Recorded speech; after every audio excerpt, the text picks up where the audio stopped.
यूक्रेनी टैंक जो रूस में घुसने की कोशिश कर रहा है। ये जो आप टारगेट पर देख रहे हैं, बीच में आपको टैंक जो नजर आ रहा है, ये यूक्रेनी टैंक है जो रूस में घुसने की कोशिश कर रहा है। यूक्रेन का कहना है कि अब वो रूस में घुसकर सबक सिखाएंगे और बाकायदा रूस ने इसे टारगेट पर लिया है, देखिए जरा, और उसके बाद इस टैंक को तबाह कर दिया है। तो यूक्रेन अब कोशिश कर रहा है जो तबाही उनके देश में हुई है वो रूस में घुसकर जवाब दे। और ये देखिए बॉर्डर क्रॉस करने की कोशिश कर रहे थे, इस तरह की खबरें हैं। और जैसे ही ये टैंक्स आगे बढ़ रहे थे, रूसी आर्मी, इसका मतलब बॉर्डर पर मौजूद है और बॉर्डर को इस तरह से सीज कर दिए गए हैं कि कोई भी दुश्मनी टैंक या कोई भी फाइटर सीमा क्रॉस ना करने पाए, उनके फ्लाई जोन में ना आने पाए, चाहे वो जमीन से ही सही, जमीन से भी अंदर दाखिल ना होने पाए। और टारगेट पर अटैक किया। और एक और तस्वीरें मैं आपको दिखा रहा हूं, ये देखिए जरा, ये कीव की तरफ बढ़ रहे हैं टैंक, जो रूसी टैंक है, यानी यूक्रेन की राजधानी की तरफ बढ़ रहे हैं। ये देखिए एक टैंक आप देख रहे हैं, इसके पीछे दूसरा टैंक, लंबी कतार जो आपको नजर आ रही है। और ये मिलिट्री ट्रक्स जो आप साइड में देख रहे हैं खड़े हुए,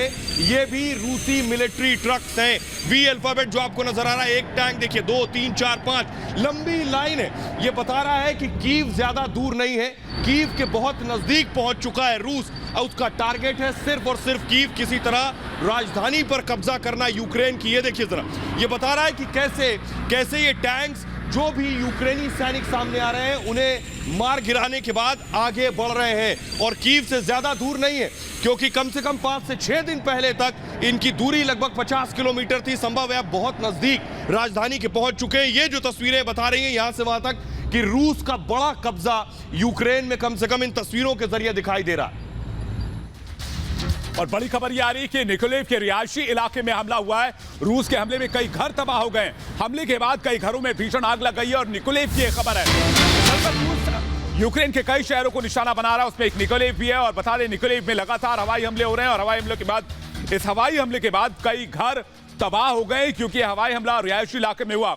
अब इस तस्वीर को आप देखिए, जहां कभी लोग रहा करते थे, जहां पर रौनक हुआ करती थी, वही तस्वीरें आप देखिए, वही घर, वही मकान, जहां पर कभी खुशियां देखी जाती थी, वहां वो घर अब आग की चपेट में है, आग की लपटों में घिरा हुआ है और दूर दूर तक मदद करने वाला कोई नहीं। यूक्रेन पूरी दुनिया से अपील कर रहा है कि यूक्रेन को मदद दी जाए, लेकिन यूक्रेन के रिहायशी इलाकों की स्थिति क्या है? यूक्रेन की सरकार कह रही है कि आप बंकरों में चले जाएं, क्योंकि लगातार हवाई हमले हो रहे हैं और रूस हवाई हमलों में तेजी कर रहा है। रूस ने साफ कर दिया है कि रूस हवाई हमले बढ़ाएगा और पैदल सेना कम रखेगा, क्योंकि इससे नुकसान सेना को कम होगा। और रूस ने लगातार यह साफ किया है कि जब तक यूक्रेन रूस की शर्तों को नहीं मानता, तब तक शहर दर शहर हमला होता रहेगा।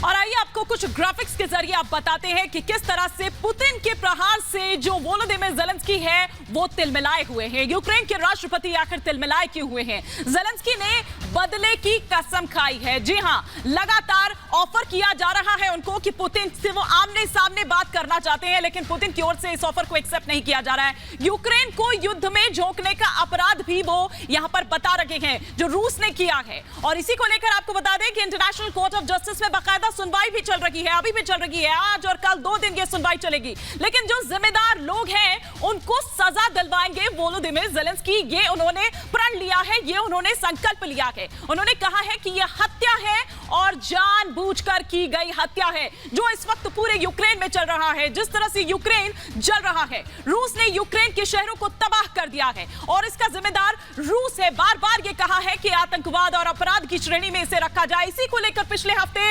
वोलोदिमीर ज़ेलेंस्की यानी कि यूक्रेन के राष्ट्रपति आईसीजे गए थे, यानी कि इंटरनेशनल कोर्ट ऑफ जस्टिस। उन्होंने कहा कि हम कभी भूलेंगे नहीं और ना ही इसके लिए रूस को, पुतिन को माफ करेंगे।